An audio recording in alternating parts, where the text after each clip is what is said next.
Meus amados irmãos, queridos amigos, eu quero agradecer a todos vocês pelo carinho, que a mão poderosa do nosso Deus continue assistindo você em todas as suas necessidades.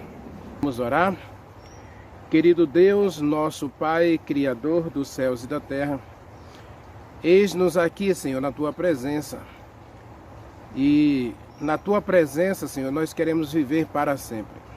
Quem sabe temos buscado muitas fontes nesse mundo, estamos já cansados, Senhor, porque nos sentimos ainda vazios, tristes, ansiosos, deprimidos, porque tudo que nós fazemos aqui, além de ser passageiro, muitas vezes não satisfaz. Há caminho que parece bom, mas para nós, no final, são caminhos de morte, infelizmente, Senhor. Por isso, colocamos nossa vida no Teu altar, te pedindo a Tua bênção, Senhor, para que nesse dia o Senhor fale conosco, dirija a nossa vida e transforme o nosso coração. Dá-nos a Tua paz, dá-nos o Espírito Santo e abençoe essa pessoa que está assistindo essa mensagem, meu Deus. Não sei que hora ela vai estar assistindo essa mensagem, mas que ao abrir esse vídeo, que a mão do nosso Deus derrame bênção sem medida sobre Teu filho e Tua filha que assistirem a essa mensagem. Oramos e agradecemos ao Senhor em nome de Jesus Cristo. Amém. Eu já orei por você hoje, viu? Um Deus de amor que está disposto a esperar, porque o amor tudo espera. O amor é paciente. Deus continua com os braços abertos, esperando o seu filho voltar, sua filha voltar. Se você ainda se encontra distante, se você ainda se encontra numa posição em que você não sabe o que fazer, você, quem sabe, como filho pródigo, ainda está buscando felicidade nos prazeres, nas realizações, no sucesso, e você se sente cada vez mais vazio, mais fracassado, mais derrotado, tudo que você faz parece não dar certo. É hora de você olhar para o Calvário e ver um Deus de braços abertos dizendo: eu amo você. E você vê esse Pai correr para você, abraçar você, colocar o anel da reconciliação, a sandália da paz, a roupa da justiça de Deus. Ele é um refúgio e está disposto a abraçar você, a socorrer você, a ajudar você. Esse é o Deus de amor. Um amor que perdoa, cuida, protege e salva. Deus ainda está esperando por você. Se você saiu dos braços de Deus e sente a necessidade de voltar, é hora de você reconhecer que longe do Pai você não pode ser feliz. Vamos abrir a palavra de Deus e hoje eu quero começar o nosso tema do Salmo. O Senhor, no Senhor me refugio. Como dizeis, pois, à minha alma, foge como um pássaro para o teu monte. Porque eis aí os ímpios armam os arcos, dispõem suas flechas na corda para as ocultas contra os retos de coração. Ora, destruídos os fundamentos, o que poderá fazer o justo? Então, hoje, no terceiro fundamento, nós voltamos ao Salmo 11, versículo 7. Tem duas coisas interessantes aí. Deus é justo. Deus é justo. Em outras palavras, nós podemos dizer que Deus é justiça. E aí o verso diz que ele ama a justiça. Nós estamos estudando os 4 fundamentos do governo de Deus. E se você observar, meus amados, eu não estou aqui falando, inventando esses fundamentos não, tá? Se você ler na sua Bíblia aí, Salmo 85, versículo 10, nós encontramos lá 3 desses fundamentos. 3, observe. E eu diria que são 4, mas você talvez não concorde comigo. Está escrito: encontraram-se o amor e a verdade. A verdade e o amor se encontraram. Dois fundamentos do governo de Deus. A justiça e a paz se beijaram.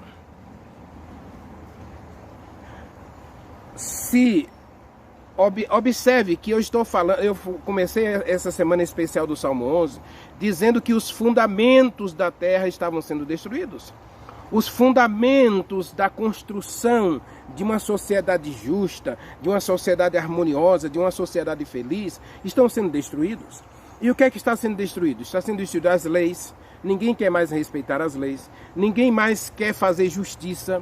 Ninguém mais demonstra amor. O amor é interesseiro. As pessoas só fazem coisas quando elas são beneficiadas com isso. O que é que eu ganho com isso? Então eu vou amar se eu tiver alguma coisa em troca. Infelizmente, essa é a triste realidade que nós estamos vivendo. O ser humano não faz nada sem ter a sua recompensa. Nós vamos falar um pouquinho sobre recompensa no final do Salmo aí. Diz que Deus vai dar recompensa a todos. Mas observem, verdade, justiça e amor, diz o Salmo 85, versículo 10, que esses três fundamentos, eles vivem em harmonia. Eles se encontram, eles se beijam. E aqui não parece ser coisas. Então, verdade é uma pessoa, justiça é uma pessoa, amor é uma pessoa, Deus é amor, Deus é verdade, Deus é justiça. E aqui diz que essas coisas se encontraram e elas se beijaram. E Renivaldo, e qual é o quarto fundamento que você disse que está nesse versículo aí? Veja, paz é ausência de culpa. Ora, se paz é ausência de culpa, o que é que gera culpa na gente? O pecado. E o que é pecado? Paz é ausência de culpa. E o que é pecado? É a transgressão da lei. No Salmo 119, versículo 165, está escrito: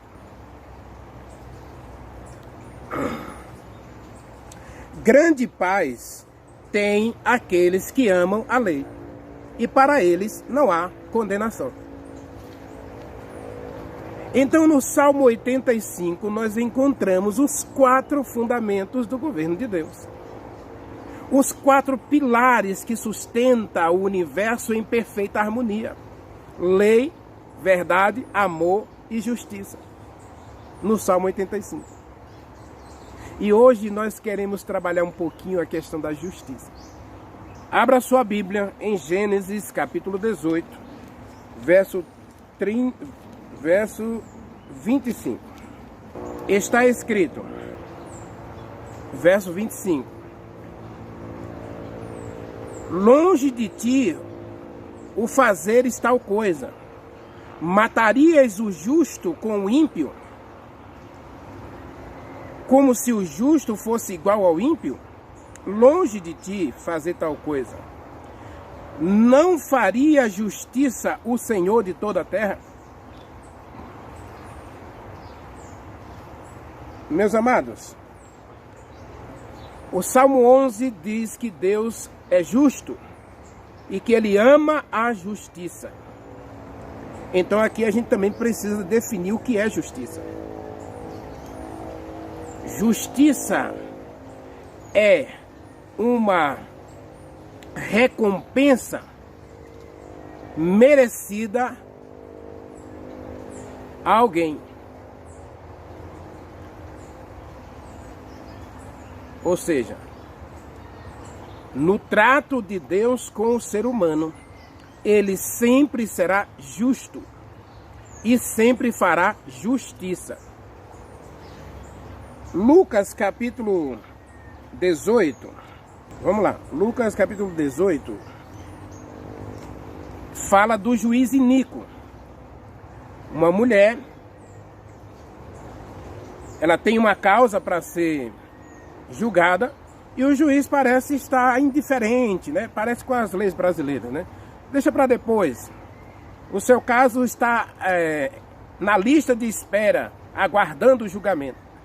E a coitada da viúva lá sofrendo sem saber o que fazer, porque está perdendo os seus bens, está perdendo os seus filhos. Quem sabe, lá no Velho Testamento, uma mulher, quando ficava viúva e não podia pagar as dívidas, ela vendia tudo, ela perdia tudo que tinha, a casa, os bens, as terras, perdia tudo para os credores.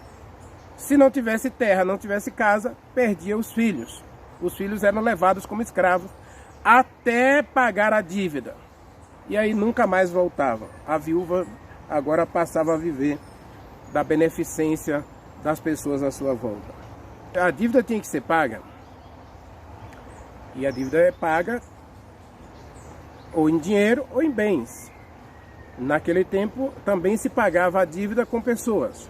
José comprou todos os povos da terra para o Egito. Quando as pessoas não tinham mais o que vender para o Egito, se venderam a si mesmos.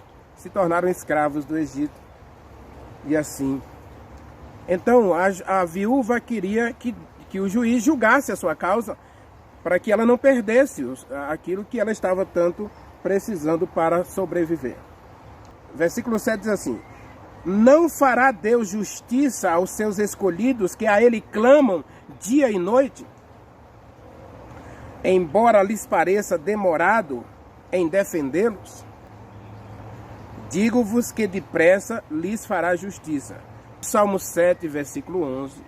Deus é reto juiz. Deus é justo juiz. Ele é justo em julgar. Ele é justo no falar. Ele é justo no agir. Deus é justo no julgamento. Deus é justo em suas palavras. Deus é justo em suas ações. Mas, Renivaldo, se Deus é justo, por que que nós temos hoje tantas crianças abandonadas? Se Deus é justo, por que que nós temos hoje tantos orfanatos, tantos abrigos de idosos?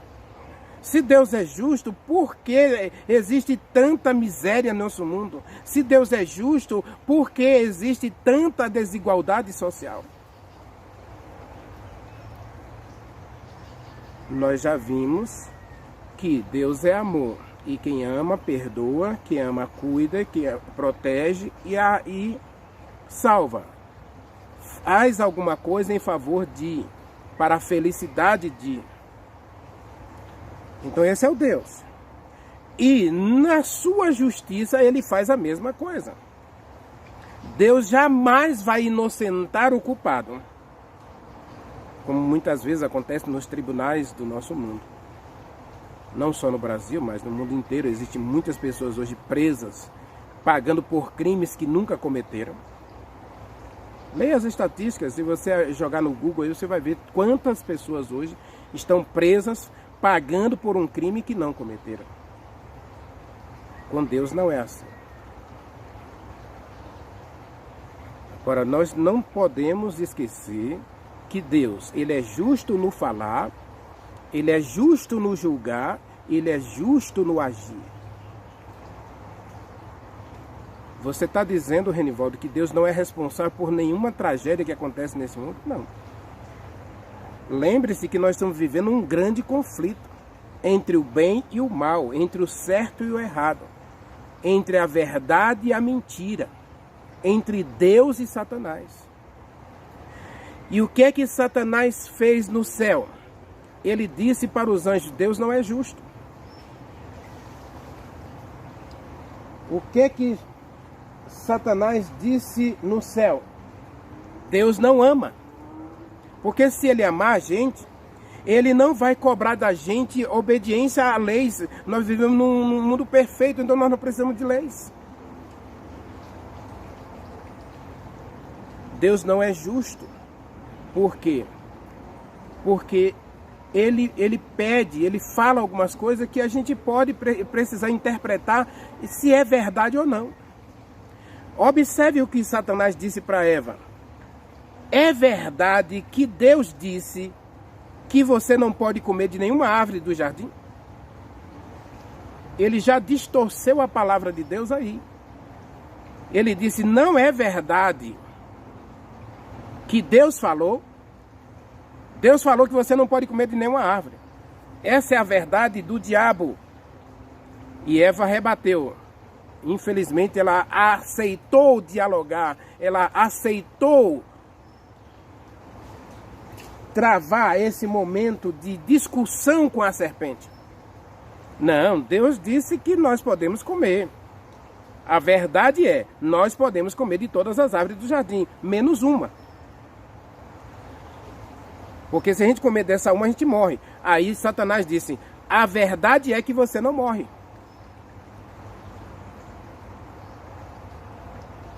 A verdade é que se você desobedecer a Deus, você vai ser mais feliz. E Eva, agora, entendendo pela verdade da serpente, que ela não morria e que a árvore era boa para dar entendimento, inteligência, tal que ela se tornaria igual a Deus, ela resolveu desobedecer. E ao desobedecer, todos nós sabemos que existe a lei da causa e efeito, ou a lei da semeadura. O que você planta, você colhe. Quem planta alegria vai colher paz, vai colher tranquilidade, vai colher satisfação. Quem planta obediência, colhe paz. Quem planta, colhe. Essa é a lei da vida. E Deus agora ele tem que julgar as ações humanas.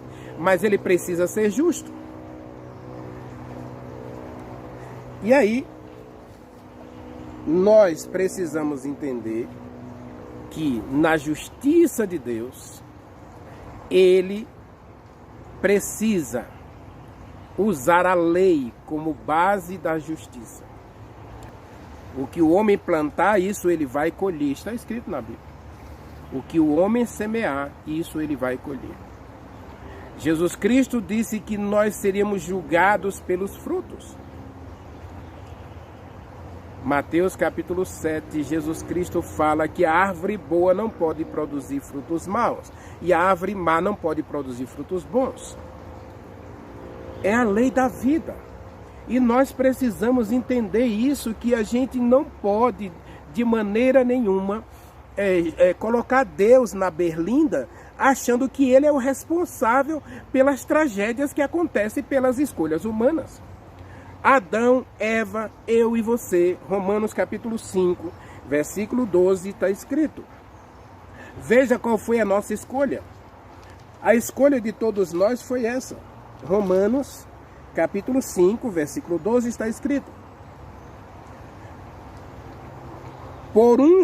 Portanto, assim como por um só homem entrou o pecado no mundo, e pelo pecado a morte, também a morte passou a todos os homens, porque todos pecaram. Renivaldo, o tema de hoje não é justiça? É justiça. Mas eu não posso trabalhar a justiça sem mencionar a questão da lei. Porque todos nós somos julgados pela lei. Agora, a questão é, Deus vai fazer justiça? E aí nós lemos Gênesis capítulo 18. Gênesis 18 é a destruição de Sodoma e Gomorra. Ademais Zeboim. E depois Zoar. 5 cidades da planície da Palestina. Deus disse, olha, eu vou destruir Sodoma e Gomorra, porque o pecado deles subiu até ao céu. E eu vim conferir se é verdade o que eu tenho ouvido lá no céu. O relato dos anjos acerca de Sodoma e Gomorra são terríveis. Então eu vim conferir essa questão aí. E então Deus envia um anjo para conferir a cidade. 2 anjos, né? Deus enviou 2 anjos para conferir o comportamento, as ações dos sodomitas, para saber se eles mereciam ou não o julgamento final.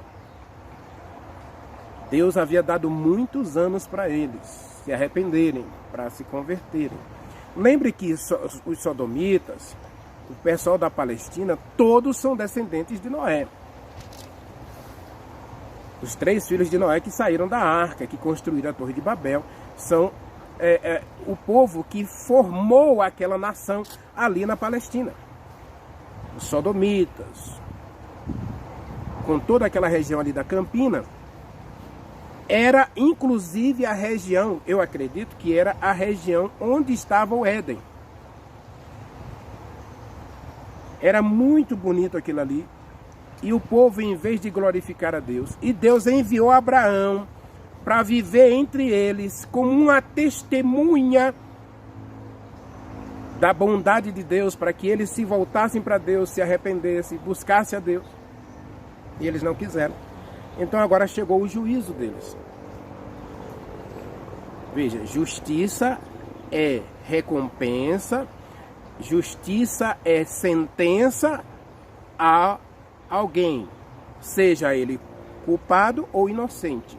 E Deus, na sua justiça, ao julgar o ser humano, ele fará justiça. E ele vai julgar todas as ações humanas. No dia a dia, ele julga a gente. Não para nos punir, para nos condenar, não. O objetivo de Deus é nos disciplinar, nos corrigir, nos repreender, nos transformar em filhos obedientes. E Abraão desafiou a Deus: Senhor, se tiver 50 justos em Sodoma, vais destruir a cidade assim mesmo? Deus disse: não vou destruir. E Abraão foi descendo de 50, 45, 40, 30, 20, 10. Ele parou em 10. Senhor, se tiver 10 justos na cidade, vais destruir a cidade mesmo tendo 10 justos? Ele disse: se eu encontrar 10 justos em Sodoma, em Zeboim, em Admar, em Gomorra, se eu encontrar 10 justos nessas 4 cidades, eu não destruo essas cidades por causa dos 10 justos. Quantos justos tinha na cidade? Só tinha um, que era Ló. As 4 cidades foram destruídas pelo fogo e enxofre. Salmo 11 fala da recompensa que os ímpios vão receber: fogo e enxofre. Então Deus foi injusto ao destruir Sodoma? Deus é injusto ao cair um avião, ao acontecer uma enchente, acontecer as tragédias que acontecem aqui? Não. Essas coisas são causadas pelas ações humanas, que quer viver independente de Deus, e essas ações são causadas pelo diabo, que quer acusar a Deus dia e noite de que ele não é bom, que Deus não é amor, que Deus não é verdade, que Deus não é justiça, e que as leis de Deus são injustas, são arbitrárias, não serve para nós. Ela nos tira a liberdade, ela nos tira o direito de ser felizes. E aí a sociedade está vivendo o caos. O caos social que nós estamos vivendo hoje é resultado dessa teoria de que o ser humano pode ser feliz sem Deus. E o Salmo 11 nos oferece felicidade, refúgio em Deus ou refúgio nos outros. Nas teorias, nos prazeres desse mundo. Você escolhe onde você quer ter a sua fonte de prazer, onde sua fonte de felicidade. Agora, eu quero dizer uma coisa para você.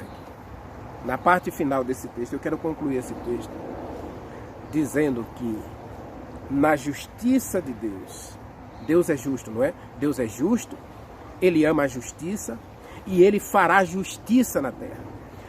Quem é nascido de Deus, quem ama é nascido de Deus, porque Deus é amor. E nós, sendo a habitação de Deus, Deus habitando em nosso coração, e nós podemos agora ser justos igual Deus é. A pergunta do Salmo é: o que pode fazer o justo? Aí, no Salmo 11, diz que Deus vai fazer justiça ao justo. Então, como é que nós nos tornamos justos? Pela revelação da justiça de Deus. E a justiça de Deus não é uma coisa, não é nem um julgamento. A justiça de Deus é Jesus Cristo. Vamos lá, vamos para Isaías capítulo 56, versículo 1. Diz assim, ó: assim diz o Senhor, mantenha o juízo e façam justiça. porque a minha salvação está prestes a se manifestar, prestes a vir, e a minha justiça prestes a ser revelada. 745 anos antes de Jesus Cristo nascer, Deus já prometeu que a justiça dele ia ser revelada. E quem é a justiça de Deus? E quem é a justiça de Deus? A justiça de Deus é uma pessoa, a justiça de Deus é Jesus Cristo. Abra sua Bíblia em Jeremias 23, versículo 6. Nos seus dias, Judá será salvo, Israel habitará seguro. E será este o nome com que será chamado Senhor, justiça nossa. Quem é a justiça? É o Senhor. Deus é justiça. Deus prometeu revelar sua justiça, porque o interesse de Deus é amar você, é cuidar de você, é salvar você. Os fundamentos de Deus, o fundamento de Deus permanece, diz Timóteo, tendo este selo: Deus conhece os que são seus. Abra sua Bíblia em 1 Coríntios, capítulo 1. 1:30 está escrito: mas vocês são de Jesus Cristo, são um em Jesus Cristo. Vocês são um em Jesus Cristo, o qual se nos tornou da parte de Deus. Jesus Cristo se tornou para a gente, da parte de Deus, sabedoria, justiça, santidade e redenção. Quem é a justiça de Deus? Jesus Cristo. Deus revelou a sua justiça. Eu disse no começo dessa live, Deus é justiça e Ele fará justiça. Ele é justo no falar, é justo no julgar, é justo no agir. O povo de Sodoma vai se levantar no juízo e nada vai poder reclamar diante de Deus, porque Deus ofereceu Jesus Cristo como oferta pelo pecado de todo ser humano. Diz Apocalipse capítulo 13 que Jesus Cristo é o Cordeiro de Deus, morto desde a fundação do mundo. Antes do homem pecar, antes do homem ser condenado à morte devido ao pecado, Deus já ofereceu a salvação, Deus já ofereceu a recompensa, a vida eterna a todo aquele que crê. Isso é um ato de justiça. E uma justiça em que a justiça de Deus, Ele condena a si mesmo, porque a lei exige a condenação do pecador. Então Deus é justo no julgar, não é? E qual é a sentença de todo pecador? Romanos capítulo 6, versículo 23. Romanos 6, verso 23 está escrito: porque o salário do pecado é a morte. Então qual é a recompensa que todo ser humano deveria receber devido ao pecado? A morte. Deus precisa ser justo, e para Ele ser justo, Ele precisa punir o pecado. Então eu e você, e assim como todos os homens de Sodoma, merecíamos a morte eterna. E o que é que Deus fez? Deus agora envia Jesus Cristo. Gálatas 4, versículo 4. Mas vindo à plenitude do tempo, Deus enviou seu Filho. Agora Deus revela a sua justiça. E Paulo diz que Jesus Cristo é a revelação da justiça de Deus. Jesus Cristo é para nós justiça. Como, Renivaldo? É isso mesmo. Você merece morrer, não é? O culpado tem que pagar pelo seu pecado, pelo seu crime. E todos nós merecíamos a morte eterna. Deus precisa ser justo. E Ele fará justiça, diz o texto de Lucas, capítulo 18, versículo 7 e 8. Não fará justiça o Senhor de toda a terra. Abraão perguntou para Deus: não fará justiça o Senhor de toda a terra? Deus, em seu amor infinito por mim e por você, Ele preferiu revelar a salvação, E a salvação é Jesus Cristo. Jesus Cristo é a sua salvação, é a minha salvação. Ele é o nosso Redentor, diz 1 Coríntios capítulo 1, versículo 30. Ele se tornou para nós justiça, sabedoria, salvação, redenção, santificação. Jesus Cristo é a recompensa para todo pecador. Diz o texto de Gálatas 4, versículo 4. Vindo a plenitude do tempo, Deus enviou o seu Filho para morrer por mim, por você, que estávamos escravizados pela lei.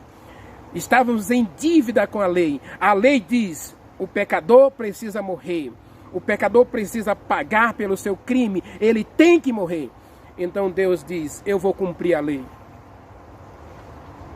Mateus capítulo 5, a partir do versículo 15 até o 17. Jesus Cristo vem cumprir a lei. E o cumprimento da lei é a morte. Porque a lei exigia que sem derramamento de sangue não há remissão de pecados. E aí 1 João capítulo 2, que coisa linda, que coisa maravilhosa o que Deus faz por nós. Ele ama você. O fundamento de Deus é justiça.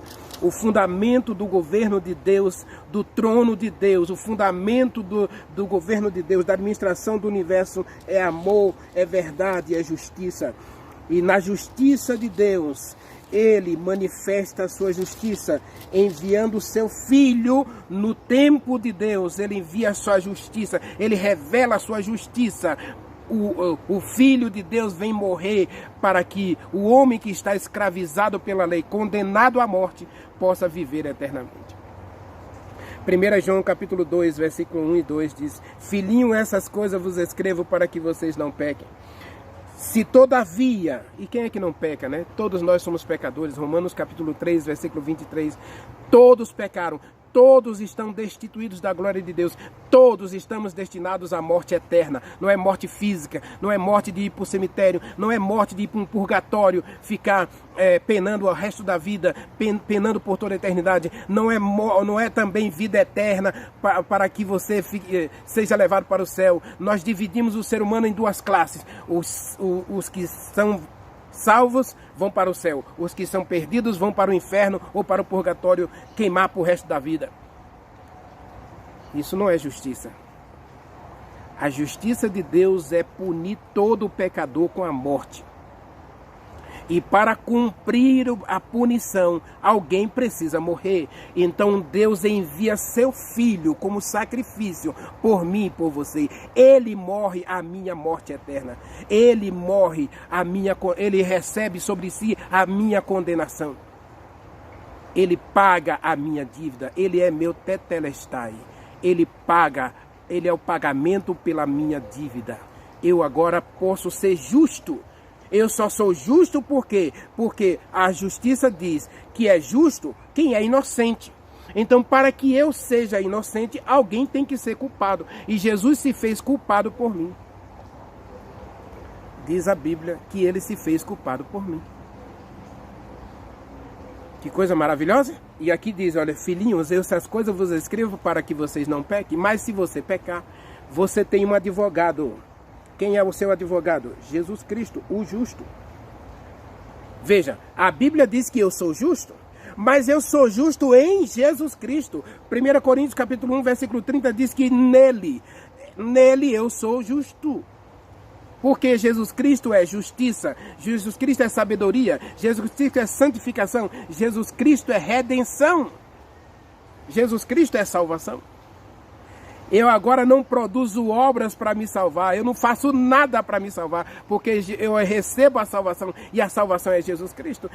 Isaías capítulo 56, Deus diz: eu estou prometendo a vocês, vocês devem ser justos, e para vocês serem justos eu vou manifestar a vocês a salvação, a justiça. Eu vou revelar a justiça a vocês. E a revelação da justiça de Deus é Jesus Cristo. Ele é a justiça de Deus para nós. Ele é a garantia de que eu posso viver eternamente. Versículo 2 está escrito: Ele é a propiciação. Ele é o pagamento, Ele é o sacrifício pelos nossos pecados. E não somente os nossos, mas os do mundo inteiro. Quem é a justiça de Deus? Jesus Cristo. A justiça de Deus está revelada, plenamente revelada aqui, em que Jesus Cristo é a nossa justiça. 1 Coríntios capítulo 1, versículo 30. Isaías capítulo 56, versículo 1. Deus disse que ia revelar a justiça e Jesus Cristo veio e na cruz Ele manifestou a justiça de Deus, oferecendo perdão e salvação, vida eterna a todos nós. O fundamento do governo de Deus é justiça. Não quer você hoje abraçar a justiça de Deus e fazer da justiça de Deus a sua plataforma de fé, de esperança, de alegria e felicidade? Não busque justiça nesse mundo, meus irmãos, meus amigos, minhas amigas. Não busque justiça nesse mundo. A justiça de Deus se revelou. A cruz foi colocada na história para mudar o seu destino. Mas é você que escreve o final dessa história. Aceita ou rejeita a justiça de Deus? Aceita ou rejeita o governo de Deus? O Senhor é meu refúgio, disse Davi. Como posso buscar outro refúgio? Como posso buscar outro monte? Como posso fugir? Deus é amor, Deus é verdade e Deus é justiça. Ele ama você. E Ele revelou a justiça dele. Ele mesmo, Deus, matou seu filho para que você seja salvo. Eu vou terminar essa mensagem em Romanos capítulo 5, versículo 8. Mas Deus prova o seu amor para com você, para comigo. Deus prova o seu amor para conosco pelo fato de Jesus Cristo ter morrido por nós, sendo nós pecadores. Romanos capítulo 8. Está escrito que Deus ama tanto a você que Ele derrama o seu amor em nosso coração, quando você ainda era inimigo dele. Isso é justiça. Jesus Cristo cumpriu a lei. Ele morreu por você, Ele morreu por mim, porque a lei não pode ser mudada. A lei é eterna, a lei é justa, a lei é reta, a lei é boa, a lei é santa. Então Deus morre para provar que ama você. A cruz é a maior prova do amor de Deus por mim e por você. E na cruz Ele ofereceu perdão e salvação a todos nós, vida eterna. Não quer você hoje abraçar a justiça de Deus? Ore comigo, querido Deus, meu Pai. Muito obrigado, Senhor, porque em Jesus Cristo nós podemos ter a vida eterna. Ele é a nossa justiça. Nós somos justos porque vivemos nele, andamos por Ele, agimos por Ele. E é nele que nós somos julgados. Quando o Senhor julga a gente, o Senhor não julga a gente, o Senhor julga Jesus Cristo. E como o Senhor não pode condenar o teu próprio filho, porque ele morreu por mim, ele derramou seu sangue por mim, então o Senhor me torna justo nele. Nele eu sou justo. Nele eu sou perfeito. Nele eu não sou mais um pecador. Obrigado, Senhor, porque em Jesus Cristo nós somos salvos e podemos viver eternamente. Obrigado pelo Espírito Santo nos ensinar essas coisas, nos revelar essas coisas. Ajude-nos hoje a amá-lo, a servi-lo de todo o nosso coração, a fazer do Senhor o nosso refúgio em todas as tempestades dessa vida. Nós o adoramos, nós o agradecemos em nome de Jesus Cristo, nosso Salvador, e no poder do Espírito Santo. Amém.